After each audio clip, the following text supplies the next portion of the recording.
In 2010, Dr. Jacqueline Koterick tried breaking into her ex-boyfriend's home by climbing down his chimney. 3 days later, a house sitter discovered her decomposing body inside after she apparently died from mechanical asphyxia. In 2008, a woman from China cut off her husband's beaver cleaver with scissors while he was sleeping, after he reportedly brought another woman home and requested a threesome. While the man was recovering from the surgery that reattached it, his wife cut it off again and threw it out the window.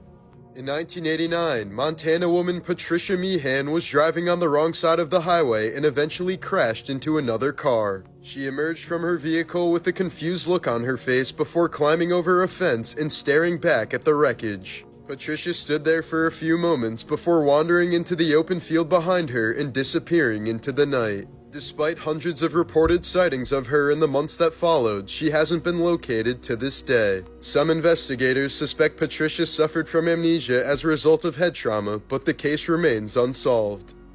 In 1986, Andres Martinez lost control of his tanker truck and crashed into a mountain pass in Spain. He and his wife died on impact, but their 10-year-old son Juan Pedro was nowhere to be seen. No sign or remains of him have ever been found to this day, as Interpol has called it the strangest missing person case in Europe. The founder of North Face, Douglas Tompkins, died from hypothermia after a kayaking accident in 2015. He'd been traveling with longtime friend and Patagonia founder Yvon Chouinard in the mountains of Patagonia.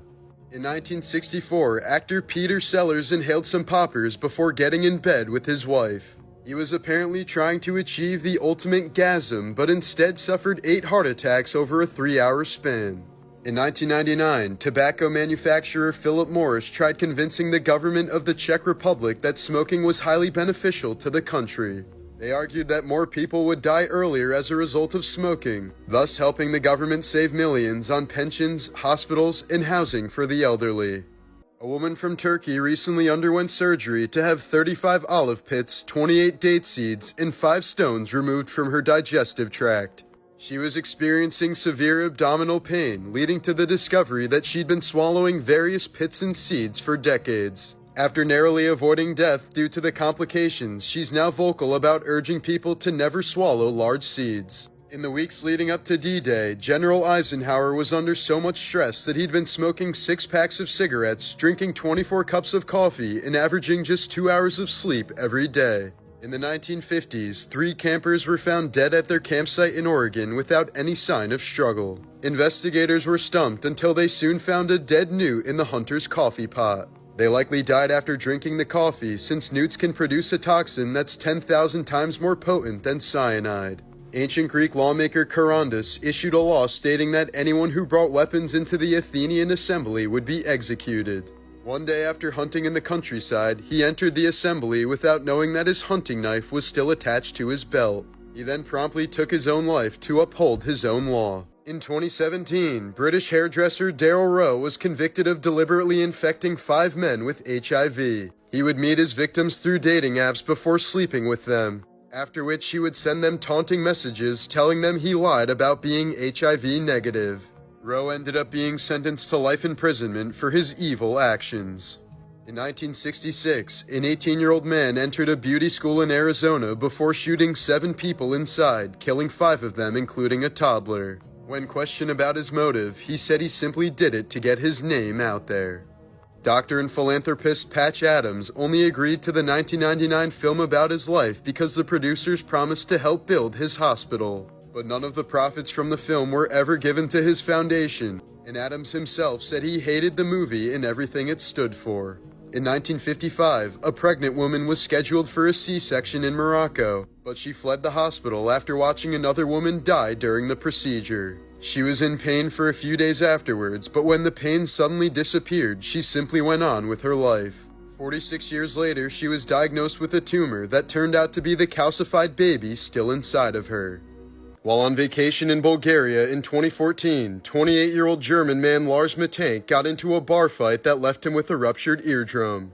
He was unable to fly home with his friends due to the injuries, but told them he was totally fine and only planned on staying for a couple extra nights. However, the next day, Lars began acting paranoid. He called his mom and whispered that she should cancel his credit cards because someone was trying to kill him. Security cams in the hotel showed him pacing up and down the halls and peeking out the windows for several hours.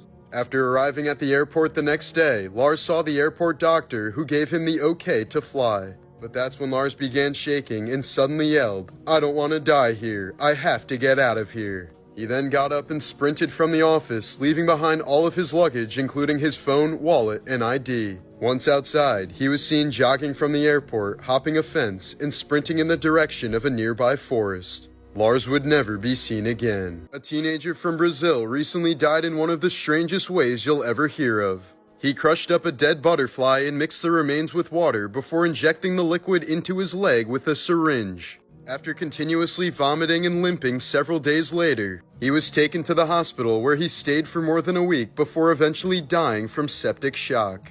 The boy never gave a reason for injecting the insect into his bloodstream. Up until 2017, if you caught your spouse in bed with someone else in Uruguay, it was within your legal right to murder either one of them. In 1997, struggling father of three Billy Bob Harold Jr. became a millionaire overnight after winning the $31 million jackpot in the Texas lottery. But as friends, family, and strangers continuously pressured him to share his fortune, Harold's spending went out of control, eventually resulting in he and his wife's divorce. Just 2 years after winning the lottery, Harold ended up taking his own life just a few days after telling his friend, "Winning the lottery is the worst thing that ever happened to me." Taylor Momsen, who's known for playing Cindy Lou Who in The Grinch, did something quite disturbing after getting her dog neutered. According to her bandmate, she kept the nuts and brought them to the recording studio before setting them on fire. Just last week, 43-year-old Anne-Marie Holchalter became the 14th victim of the Columbine school massacre. She was paralyzed by the shooters back in 1999 and has sadly passed due to complications related to her condition. The Chijon family was a gang of 8 South Korean former convicts who literally ate the rich. Their hatred for rich people was apparently so extreme that they would kidnap, grape, cannibalize, and murder random people whom they thought were wealthy. The members were eventually caught and sentenced to death, but showed no remorse, with their leader saying his only regret was not having killed more rich people. Cult leader Amy Carlson, aka Mother God, convinced her followers that she was God, a 19 billion-year-old being, and that she could heal people from cancer with the power of love. Amy claimed she had reincarnated 534 times, with her past lives including Cleopatra, Jesus Christ, Harriet Tubman, and Marilyn Monroe. But Amy's health began to rapidly decline after she herself was reportedly diagnosed with cancer in 2020. She was eventually paralyzed from the neck down and begged her members to take her to the hospital, but they refused, and she ended up dying in April of 2021 at the age of 46. When police were alerted, they found her mummified corpse in a state of decay that suggested she'd been dead for several weeks. It was stuffed in a sleeping bag wrapped with Christmas lights, with the face covered in glitter and both eyes removed. Authorities stated it was a makeshift shrine and ended up charging 7 members of the group with desecration of a corpse. As a teenager, the late rapper Big Pun was an accomplished boxer and basketball player. But after dropping out of school and battling depression, he became severely addicted to food. He gained about 50 pounds a year for the next decade before dying of a massive heart attack at the age of 28 while weighing just under 700 pounds. One of the traditional ways to make Okinawan snake wine is quite horrific. It involves putting the snake on ice until it passes out, after which it is gutted, bled, and sewn back up. When the snake is thawed out and reawakens, it quickly dies in an aggressive, striking manner. In 1977, the wife of Melvin Carr arrived home one morning and found her husband dead on the floor in their garage, along with 2 young women and a man dead in the trunk of his car. Police determined that Melvin had kidnapped them at gunpoint the night before, raped the 2 women, and gassed them all with a hose connected from his car's exhaust to the trunk. Melvin had apparently passed out from the toxic fumes upon opening the trunk to dispose of them and ended up meeting the same fate as his victims. Known for her roles in Harriet the Spy, Buffy the Vampire Slayer, 17 Again, and Gossip Girl, actress Michelle Trachtenberg has tragically passed away at the age of 39. She was found unconscious and unresponsive in her New York City apartment by her mother on the morning of February 26th. Trachtenberg had posted a series of troubling photos on Instagram in recent months, appearing rather gaunt and frail, prompting fans to comment on her weight loss, suspecting she'd been on drugs.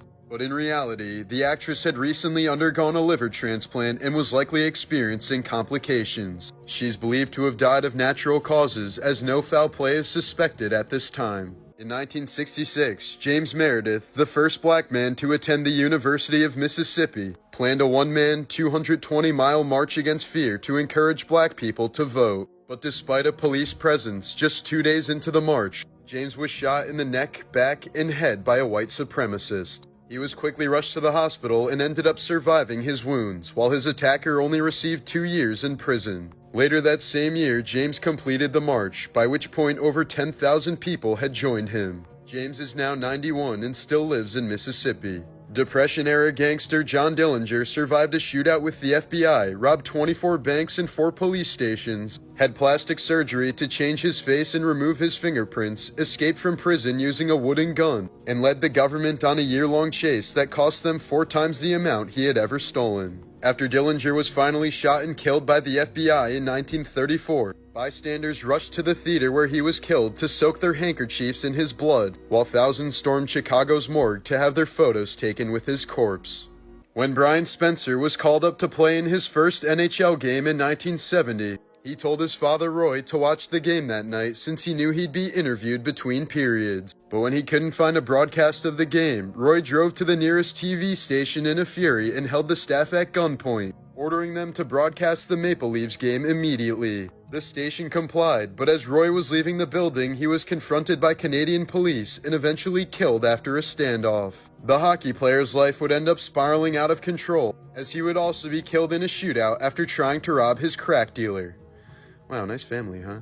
During a hunting trip in 1913, race car driver Camille Janatsky hid behind a bush and made animal noises to prank his friend before he was promptly shot. He was rushed to the hospital but died on his way there, fulfilling his own prediction that he would die in a Mercedes. In 1970, U.S. Air Force pilot Captain William Schaffner was ordered to follow a UFO over the North Sea when he ended up vanishing without a trace. A few weeks later, Schaffner's aircraft was found by divers and recovered from the sea. Strangely, its cockpit was sealed and the ejector seat was intact. Schaffner's body was nowhere to be found. If you were born prematurely, you can thank this man for your life. In the early 1900s, most physicians believed that premature babies were weaklings that were unfit to survive into adulthood and therefore not worth saving. But a sideshow entertainer named Martin Cooney decided to change that with his innovative incubators he called child hatcheries. He would display premature babies at amusement parks around the world through his exhibit called the Infantorium, where visitors could pay 25 cents to view a room full of glass boxes containing tiny babies. Cooney would use the earnings to work with nurses and doctors to do everything he could to keep the babies alive. His goal was to demonstrate to the public that premature babies could be saved with proper care. Through his efforts, Cooney saved over 7,000 lives, and by 1943, nearly every hospital in America had one of his incubators. His work completely changed the public's perception of premature babies and significantly contributed to the development of modern neonatal care. In 1987, North Korean spy Kim Hyun-hui blew up Korean Air Flight 858, killing all 115 passengers on board. After failing to take a cyanide pill afterwards, she told interrogators it was a direct order from Kim Jong-il that she had no way of backing out of without being killed. The woman was originally sentenced to death, but later pardoned by the South Korean president, who said she was merely a brainwashed victim of the real culprit, the North Korean government. Hyun-hui ended up marrying one of her interrogators, and they lived happily ever after with their 2 children. While recording the audio version of his book Charlotte's Web, it took author E.B. White 17 takes to read the death scene of Charlotte. He's said to have walked outside for a breather, come back in, and started crying again every time he got to that moment. In 1184, the King of Germany was conducting a meeting with his noblemen on the 2nd floor of a church when the floor suddenly collapsed. The king, whose seat was on a separate section that didn't collapse, watched in horror as 60 of his noblemen drowned in the cesspit located below that hadn't been emptied out in years. Children's entertainer and YouTuber Stephen John, aka Blippi, hasn't always been so family-friendly. He began his career as a gross-out video creator under the name Steezy Grossman, and would post shocking videos of himself performing grotesque acts across illicit websites. Most infamously, he performed the Harlem Shake in 2013 while standing unclothed on a toilet and defecated all over his unclothed friend. Despite Stephen's regret and extensive efforts to have the video removed from the internet, it can still be found rather easily. Don't try to find it. Please don't. Oh my god, why did I watch it? What the fuck, Blippi? In 2013, unemployed 30-year-old Princeton graduate Thomas Gilbert Jr. shot and killed his hedge fund manager father just hours after being told his $1,000 weekly allowance would be cut down to just $300. He was sentenced to at least 30 years in prison. A Japanese pilot who bombed a town in Oregon during World War II returned 20 years later to present his family's 400-year-old sword as a symbol of regret. His daughter said that if he had received a negative reaction, he would have used the sword to perform seppuku on himself instead. In 2008, a train traveling 70 miles an hour struck and killed an 18-year-old man who was running across the tracks and apparently didn't realize how fast the train was moving. The impact flung the man's body over 100 feet, and his flying body parts knocked a 58-year-old woman to the ground, breaking her wrist, shoulder, and leg. The woman later sued the man's family on the basis that, if you did something as stupid as this guy did, you have to be responsible for what comes from it.